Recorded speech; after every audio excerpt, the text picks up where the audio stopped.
प्यारे दोस्तों नमस्कार। आज मैं बात कर रहा हूँ fall of Saigon, rise of Vietnam. Vietnam जो था ये पहले तो फ्रेंच कॉलोनी था।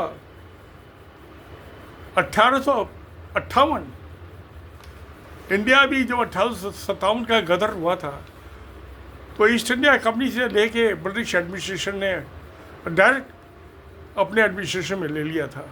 क्राउन गवर्नमेंट बन गई थी। तो ये 1858 का बड़ा इंपॉर्टेंट दिन है। उस दिन फ्रांस ने वियतनाम पे सरकार अपनी बनाई और हिंदुस्तान में क्राउन गवर्नमेंट बन गई और 1861 का पहले कॉन्स्टिट्यूशन हो लिया था। तो ये जो 30 अप्रैल 1975 यूएस की हिस्ट्री में बड़ा ही ट्रेजिक हैपनिंग थी for fighting against the communism, communist से लड़ने के लिए। आइजनहावर ने यूएस के प्रेसिडेंट ने फौजें भेजी थी, 30 साल तक भेजते रहे। नतीजा क्या निकला कि फ्रांसीसी जो तो पिछड़ते गए और अमेरिका उसको अपनी फौज भेजता गया और आखिर में फ्रांसीसी सब खत्म हुआ। यूएस की फोर्सेस ला गई वियतनाम से लड़ने के लिए। अब नॉर्थ वियतनाम पर कम्युनिस्टों का कब्जा हो गया क्योंकि चाइना और रशिया की यूएसएसआर होता था उस जमाने में मदद थी हथियारों से, पैसों से। और साउथ वियतनाम जो था जिसकी कैपिटल सिटी थी साइगॉन, बहुत अच्छा सिटी बन गया था। अमेरिकन ऑफिसर वहीं रहते थे। वियटकॉम कहलाते थे वो फाइटर्स जो थे वियतनाम के। तो यहाँ तक हुआ कि यूएस की एयरफोर्स ने, क्योंकि जंगल थे, तो जंगलों को उसमें ये वियटकॉम छिप जाते थे, दुबक जाते थे। वो जंगलों को आग लगा तो नापाम बम फेंके, सारे जंगलों में आग लगा दी, जिससे इनको फाइटर्स को वियटकॉम को छुपने की जगह ना मिले। मगर वो टनल के रास्ते जाते थे, उसमें तो लगा नहीं सकते आप, तो जंगल जल गए, सत्यानाश हो गया। और ये वर्ल्ड वार 2 के बाद जो था, जब 1945 में ख़त्म हुई, तो वियतनाम को कम्युनिस्ट से बचाने के लिए ये सब झगड़ा हुआ। हो चिन मिन बहुत बड़े नेता थे, कम्युनिस्ट नेता। उनकी सदारत में नॉर्थ, आधा वियतनाम तो नॉर्थ को हो गया कम्युनिस्ट, साउथ रह गया। उसकी सिटी तो उसकी जो थी साइगॉन कैपिटल थी, राजधानी। और जो लोकल रूलर्स थे, जो लोकल गवर्नमेंट थी साउथ वियतनाम की, अमेरिकन सबको सपोर्ट थी, उनके बस की तो था नहीं वियतकॉम से लड़ना। तो अब जब ये जीत गए तो साइगॉन सिटी का नाम बदल के हो चिन मिन सिटी लग गया। जो प्रेसिडेंट थे नॉर्थ वियतनाम के, फिर तो दोनों साउथ एक नॉर्थ एक ही हो गए ना। मगर इसका नतीजा क्या हुआ इस लड़ाई के अंदर?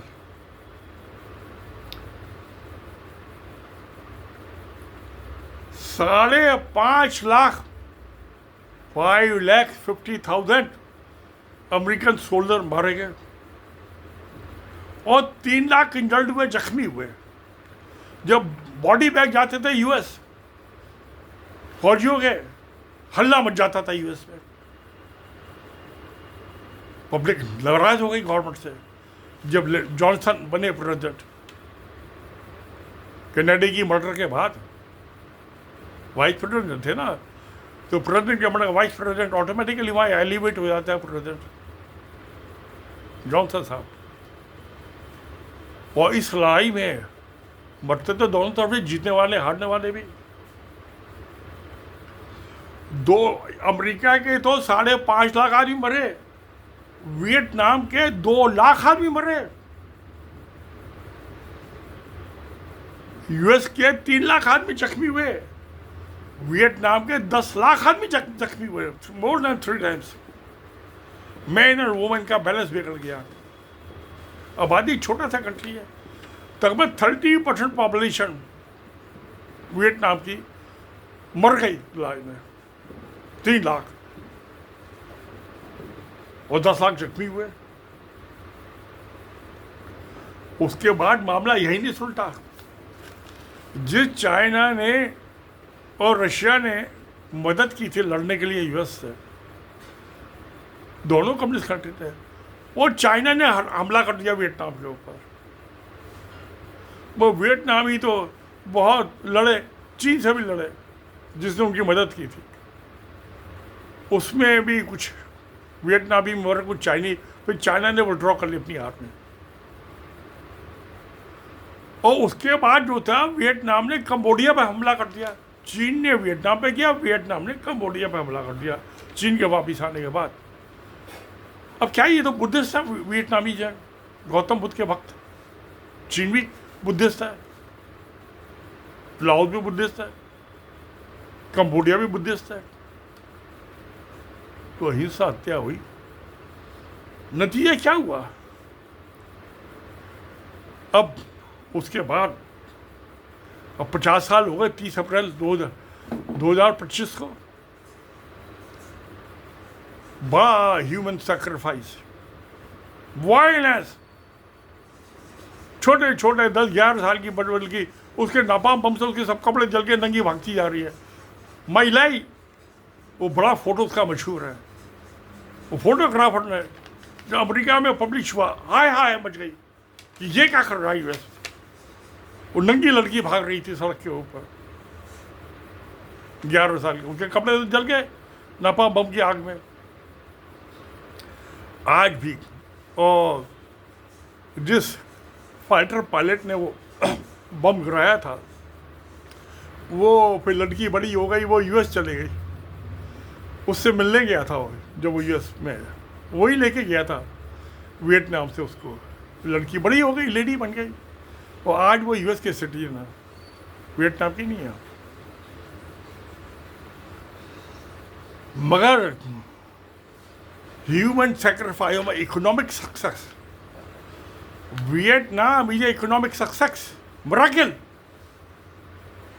अमेरिका ने भी बहुत फाइनेंशियली मदद की, जिनको मारा उन्हीं को मदद कर रहा है फाइनेंशियल। नतीजा क्या हुआ?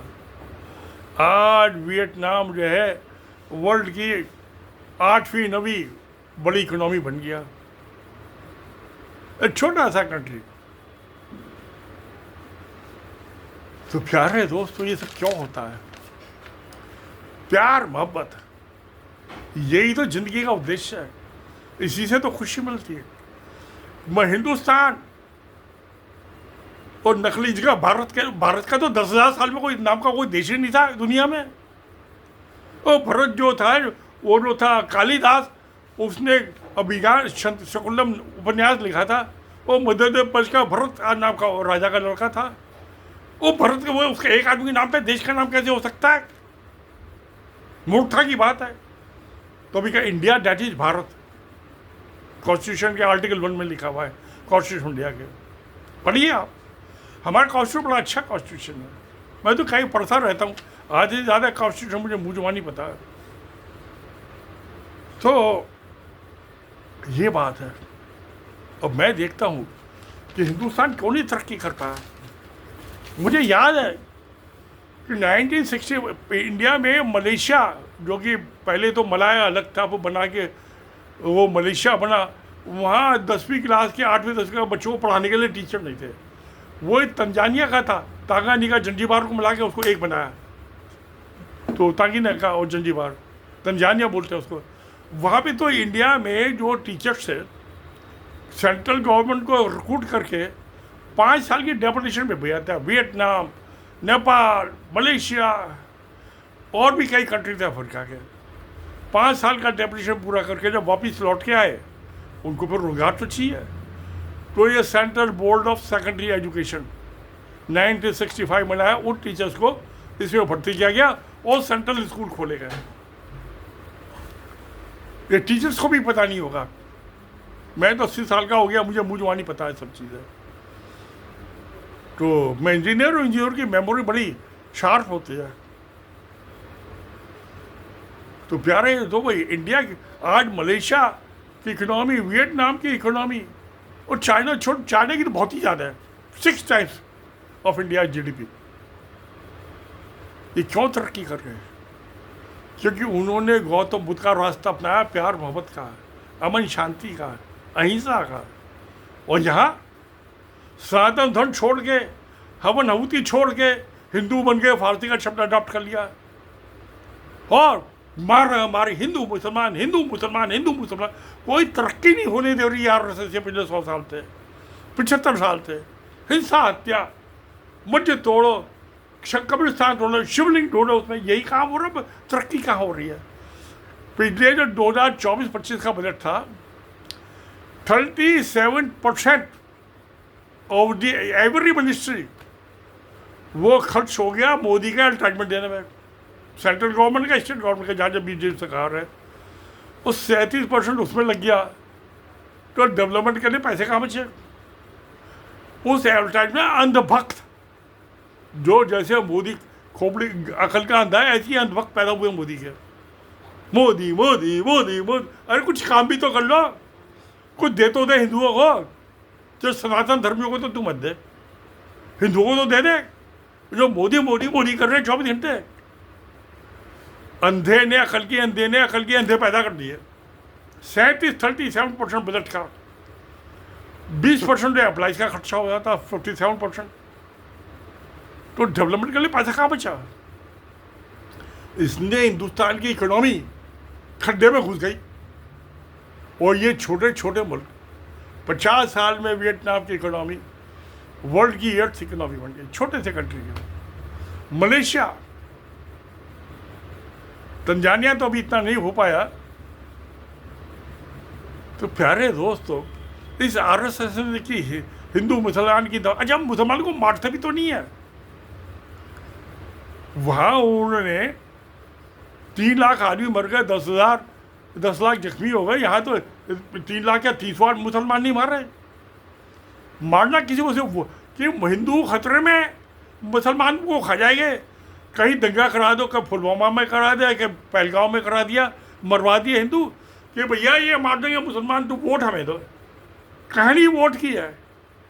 अरे 100 साल में तुमने हर साल अगर जो 1 लाख आइए मुसलमान मारे होते, तो अब तक 10 करोड़ मुसलमान बन गए। आधी मुसलमान बचते ना हिंदुस्तान में, मारेंगे भी नहीं, मारने की हिम्मत नहीं है।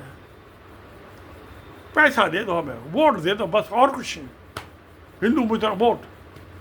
अब कह रहे पसमंदा मुसल, अरे भैया हिंदुओं को कुछ दे दो, हिंदुओं के वोट मांग रहे हो। अब पसमंदा मुसलमान से तो मोहब्बत है तो उनको दे दो, जो शेड्यूल कास्ट मुसलमान है उनको दे, किसी को तो कुछ दो। सारा डफार है। 1.5 लाख करोड़ का दिल्ली में बना लिया वक्त की ज़मीन पे बिल्डिंग, RSS का दफ्तर। 1.5 लाख करोड़ का नागपुर में बना लिया, और हर 720 डिस्ट्रिक्ट में 5-5 करोड़ रुपये ऑफिस बना लिए। और अब लूटपाट करके जो अखिल भारतीय विद्यार्थी परिषद के और 40 पंजे हैं, उनके बनवाने में लग रहे हैं ऑफिस। हिंदुस्तान का लूट फूट के RSS के दफ्तर बनवा दो। अब एक और ड्रामा हो गया। परसों मोहन भागवत मोदी के पास पहुंच गया कि जी ये जातिगत गणतंत्र करवाओ। मना कर रही थी बीजेपी, मोहन भागवत माननी पड़ेगी उसकी बात। तो आज के अखबार में कल भी अनाउंस हो गया कि जातिगत गणना होगी अब जो सेंसस होगा। तो जाति के नाम पे और लड़ाई। और राजस्थान में 19 राजा थे, उनकी अलग अलग जाति के अलग अलग राजा थे, और आपस में लड़ते मारते खून खराबा करते थे। जाति के नाम पे तो हमेशा लड़ाई हो रही है पिछले 2000 साल से। अब RSS ने वो लगा दिया मोदी को परसों, कल ही उसने अनाउंस कर दिया, आज के अखबार में भी था। तो चलो ये लड़ते रहो मरते रहो, हमको क्या, मैं तो 80 साल का हो गया हूँ, कितने साल जूँगा पता नहीं, लड़े मरे भाड़ में जाए। मैं कोई इकोनॉमिक तरक्की, अपने बच्चों का ख्याल कर ले।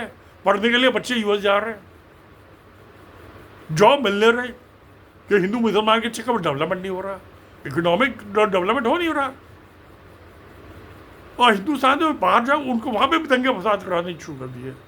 ये रॉ ने 14-15 करोड़ का बजट, 68,000 करोड़ का बजट कर दिया वो दंगे फसाद कराने के लिए। तो चलो, सत्य में जयते। नमस्कार, धन्यवाद।